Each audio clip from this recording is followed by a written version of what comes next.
This conversation finds us continuing from last week's message, single but not alone. The gift of being single. Yes, it's a gift. The gift of being single. Moses shares with us in the book of Genesis chapter 2, verses 18. It reads like this, "And the Lord said, it is not good that the man should be alone. I will make him an helpmeet for him." You see, God looks down and he sees Adam. And Adam is showing signs of loneliness. And God says, you know what? No, that's not good. That's disturbing. That's not good for man to be alone. I'm going to fill that void inside of men. So God made it very clear. It's not good for man to be alone. But he never said it's not good for man to be single. You see, everybody can't be married. Everybody don't want to be married. Some of us love being single. As a matter of fact, most of us, all of us have been single at some point of our lives. So God said that's not a calling for everyone. In 1 Corinthians chapter 7, verse 7, Apostle Paul makes it very clear. He tells us that, "For I would that all men were even as I myself," because he's single. He says, "I wish you were like me." So Paul makes it clear. It's not by commandment, but it's by permission. He says, if you will, permit me to share something with you. He says, this flesh, he said, there's nothing good in it. He says, if you could, take all that passion you have. Yes, all that, the lust you have for this flesh, he said, take that and have that lust, that passion for the Lord. He said, serve him with all of that energy that you have. I wish you could refrain. I wish you could have self-control from all the urges that's inside of your fleshly body, because this body is going back to the dust from which it came from. So why give it so much attention?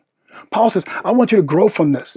Even when you get married, I want you to understand you've got to be committed, though, to God still inside of a marriage. But Paul said, don't give yourself to this flesh so much that it distracts you from the calling on your life. Because once again, singleness is a gift. This message titled, The Fruitfulness of Singleness. The fruitfulness of singleness. Now, we keep getting asked that same old question. I told you last week, the famous question, when are you going to get married? If you're single, you've heard this most of your life. When are you going to get married? And I told you that's the wrong question to be asking. The right question is, are you ready for marriage? And are you a husband yet? Are you a wife yet? See, that's the question we should be asking. Don't push someone into something they can't handle. If you're not ready for it, then guess what? You're not ready for it. It will come, though. But take your time. In the book of Genesis, chapter 1, verse 28, Moses is sharing with us. In verse 28, it says, and God blessed them. And God said unto them, be fruitful and multiply. He's talking to Adam and Eve. And replenish the earth and subdue it. He says, and have dominion over the fish of the sea and over the fowl of the air and over everything that liveth, that moveth upon the earth. God says, I'm going to give you a blessing here. He says, all I want you to do is be fruitful. Watch this. Single folks. Well, hold on. Married folks. God is telling you, be fruitful and multiply and replenish and subdue and have dominion over all the creatures on the earth. He says, but guess what? That's not having dominion over each other. That's over all the stuff I gave you, not over one another. He says, I've got something for you. I've got a category for you, wives. Yes, submit yourselves unto your own husband as unto the Lord. He says, I got something for you outside of trying to subdue and have dominion over one another. He says, I got something for you more important. He says, husbands, love your wives as Christ also loved the church and gave himself for it. Now, single folks, this is for you. Now, you shouldn't be multiplying and replenishing. I mean, you shouldn't, but things happen in life. I get it. But God is telling you, but you can be fruitful. And you can subdue. And you can have dominion. That's what Apostle Paul is sharing with us. We can have those gifts. We can have that anointing upon our life. Go with me to the book of Matthew, chapter 12, verse 33. Because you're probably asking, okay, well, hold up, you're going to give me this fruitfulness. That's right, the fruitfulness of being single. In the book of Matthew, chapter 12, verse 33, Apostle Matthew shares with us, either make the tree good and its fruit good, or else make the tree corrupt and its fruit corrupt. For the tree is known by his fruit. Now, everyone wants to be known. Single, married, whoever you are, we all want to be known. But Matthew is saying, but what fruit are you bearing? What are you bringing to the table? You see, in Galatians chapter 5, verse 22 and 23, And he asks us these questions. He says, but the fruit of the Spirit is love. It's joy. It's peace. It's long suffering. It's gentleness. It's goodness. It's faith. It's meekness. It's temperance. Do you regulate the temperature? Do you regulate the thermometer? Do you regulate your attitude? Do you regulate yourself? Against such there is no law. And they that are Christ have crucified the flesh with the affections and lust. You see, Apostle Paul is saying the fruitfulness for all of us, especially you singles, is love. It's joy. The fruitfulness is peace. It's long suffering. It's gentleness. It's goodness. It's faith. It's meekness. It's regulating yourself. It's keeping your attitude in check. Temperance. Do you have that? Are you in control of that? If your brother is cold, Paul is saying, go warm him. If your brother is hungry, he's saying, go feed him. I mean, if your sister is lost, he said, lead her on the correct path. And if your sister's thirsty, he said, quench her thirst, give her something to drink. Do you have the gift of being single? Do you have the fruitfulness in you of being single? Do you know how to serve? You see, that's what singleness you're able to do more of. You're able to give more of yourself. If you could, go with me to the book of John, chapter 15, verses 1 through 5. We just finished talking about the fruit of the Spirit, which we all should latch on to. But I'm talking to the singles because the Bible tells us to be fruitful.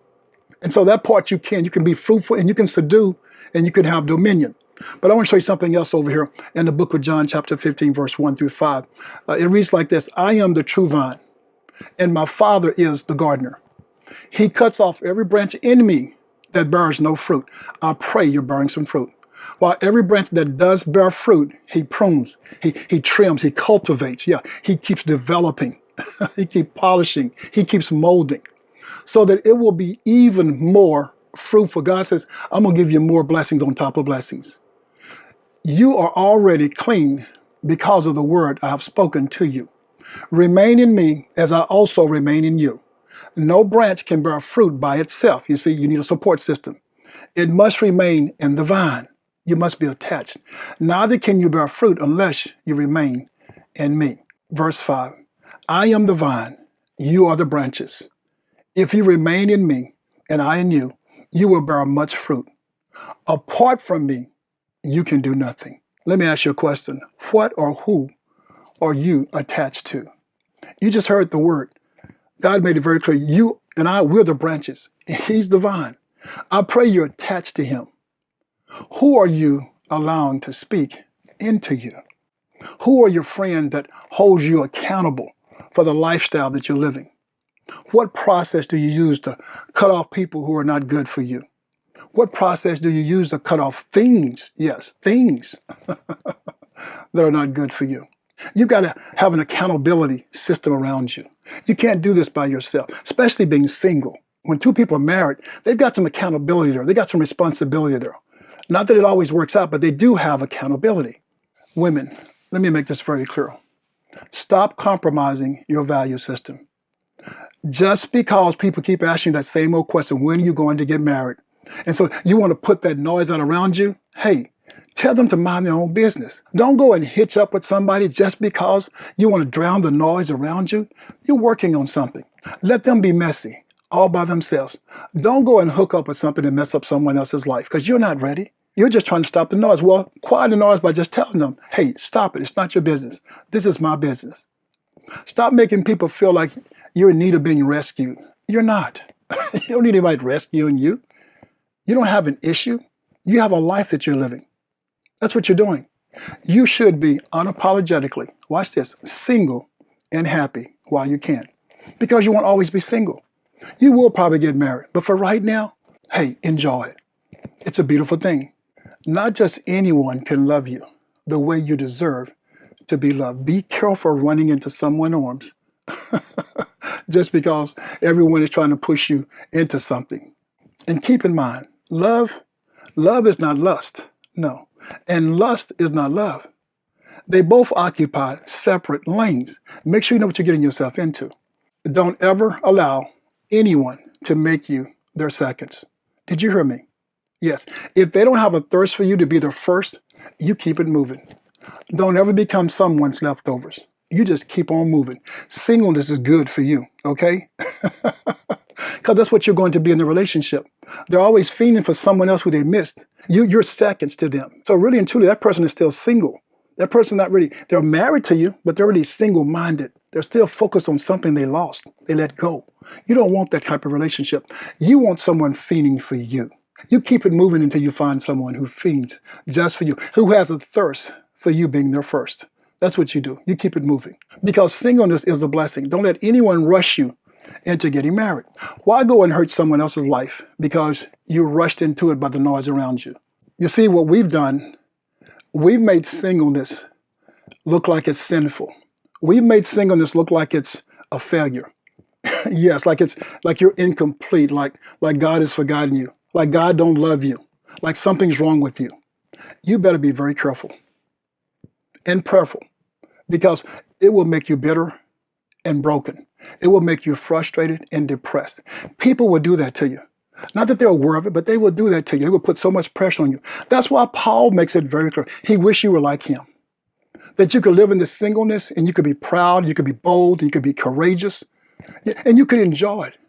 Be careful being consumed by running away from your singleness, trying to run into marriage. Be very careful. Because truth be told, if you reverse it, we try to make marriage look like and sound like it's the best thing since sliced bread.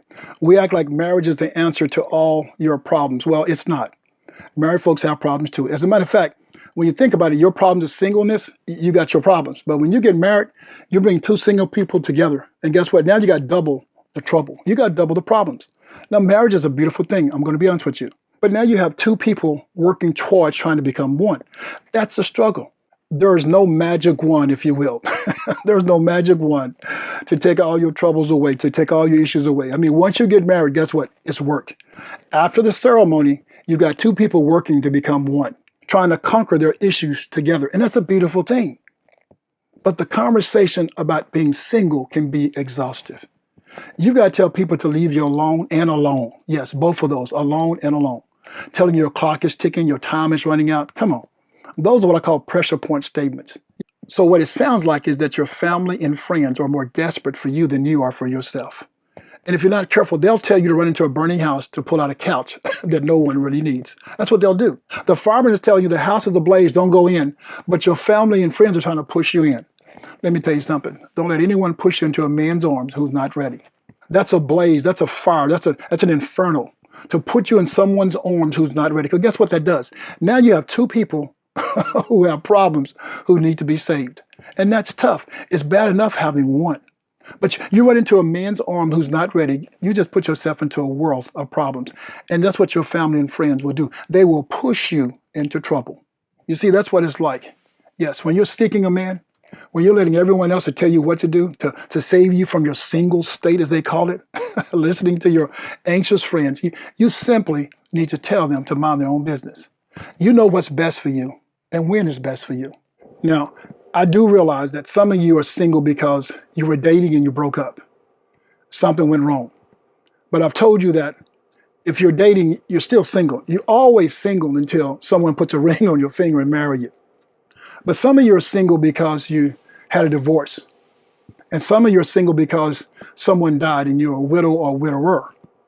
And so I would tell you the first thing you should do to make sure you reset yourself is that you go through the mourning and the grieving stages. Whether you've been dating and it's a hard breakup, or whether you've been divorced or you had a death and you're a widow or widower, please take the time to mourn and grieve properly. Take the time to reset. Don't get involved with someone else, especially if you've been divorced. You know how you try to go and make that man of yours jealous, and so you go and get someone else? That's just hurting you. Settle down. That's called revenge. You can't get revenge on something like that. All you do is damage you and the person you're trying to get revenge with. You need to heal. You need to heal being single. You're single again. Take advantage of that. Ask yourself the question, what is God trying to say to me? What can I do to be better? Evaluate yourself. What can I do to be better for the next relationship that I come into? I'll call that push the reset button. Let's do this all over again. Let's make sure this time, though, we've got some things that we need to have in our corner. Let's make sure we've done some studying and we've done some praying and we really realize what we're getting into this for. And then there's some relationships, I'm serious, they're just so bad, it just went so left. You just got to push the Control-Alt-Delete button. You just got to keep it moving. You just got to just delete that thing and keep on moving. Some things you just have to flush. I mean, some things just didn't work out. It's just not going to ever work out. It was no learning from it. It just simply, it was a bad deal. You got yourself into it, now you got yourself out of it. Guess what? Keep it moving. Control-Alt-Delete. But let the Word of God reset you. Yeah, let it reset you in the time when you need to mourn and grieve. Don't rush back into anything. Don't go out there looking on these dating sites and trying to find someone, putting all your information up there because you're lonely. No, no, no, no, no, no. It's not good for men to be alone. But guess what? It's not bad for men to be single. Take some time. Be single. Yeah, enjoy your singleness for a moment. I told you, Paul makes it very clear. Singleness is a blessing. Receive that. It's a blessing. Even if it's just for a season, you need it. You need some time away from yourself. So many people, when they break up, they become bitter instead of going inward and having a healthy conversation with themselves about what happened. What could I have done to make this a little bit better? What were the positive things that I learned? What were the negative things that I got out of this relationship so that I can grow moving forward? Most people won't do that evaluation. They just start blaming and pointing fingers. No, no, no. Evaluate yourself. Take a deep breath. Relax. Yes. Chill for a moment. That's why I say reset. Yeah, reset yourself. Analyze what took place so you can be better for the next relationship. Now, once you go hard, let me tell you, it's tough to come out of hardness. Yes, once you go into this hard shell, you go into a dark place. It's hard for anyone to pull you out of there. It's tough. It's not impossible, but it's very challenging because you got a wall up now and you won't let anyone in. You won't let anyone crack this wall. So guess what happens?